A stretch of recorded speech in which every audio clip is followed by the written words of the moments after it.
Hey, what's going on everybody? Welcome back to the channel. I am Anthony Hadley Jr. and today we're going to talk about whether this M1 MacBook Air is something you should consider investing in 2022 or if you should wait for the new update and refresh from Apple, which is probably coming out days after this video goes up.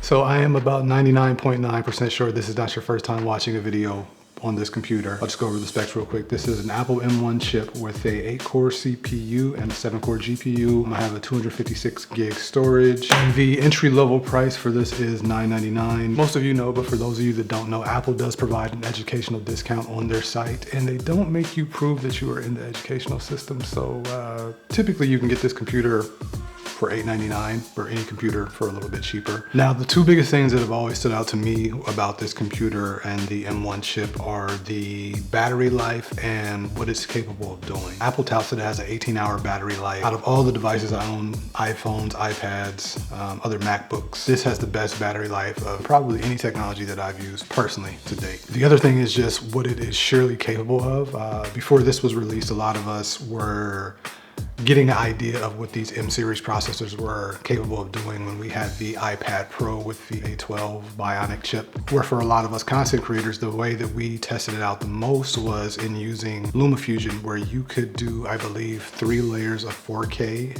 editing smooth in any timeline. So obviously a lot of that translated to the MacBook Air side of things. And I would venture to say with Apple creating the architecture based around this chip, they optimized the system to make the most of everything. So for me, what that means is whether I am doing graphic design with layers of edits or whether I'm editing in DaVinci Resolve or in Final Cut Pro, pretty much everything is in 4K. A lot of it is in Blackmagic Raw, but a lot of it is also in just the H.264 MP4 codec. Another highly touted area of improvement in this M1 MacBook Air is of course the keyboard, where it was highly publicized that a lot of people had a problem with the previous iteration, which I do believe was the butterfly keyboard. Another thing that I've done, which wasn't the easiest based on the port selection on this, but I found that I was also able to set up and run a multi-hour game stream on Twitch. But this had the processing power for me personally in my setup to manage my stream for a few hours. Of course, it's not the most convenient way to do it,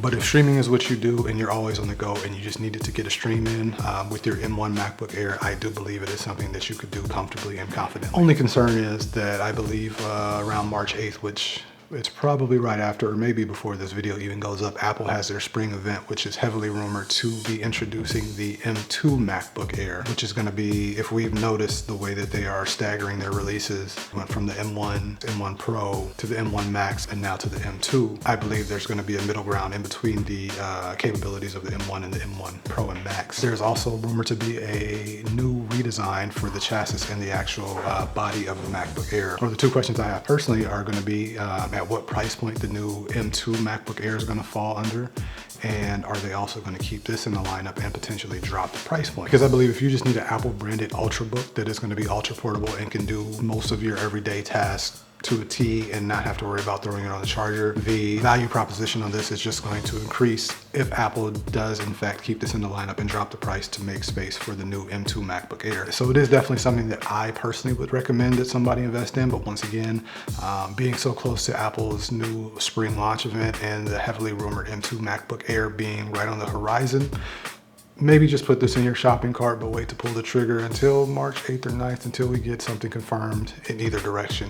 Either way, I think the value proposition on this is high, regardless if there is a new model updated and released or not. But even more so, if the new model is released and the price point drops on this and they keep this in the lineup, then I think the value proposition is even higher. But either way, those are my thoughts. Let me know what you think or any thoughts or questions in the comment section below, and I will see you guys sooner than later.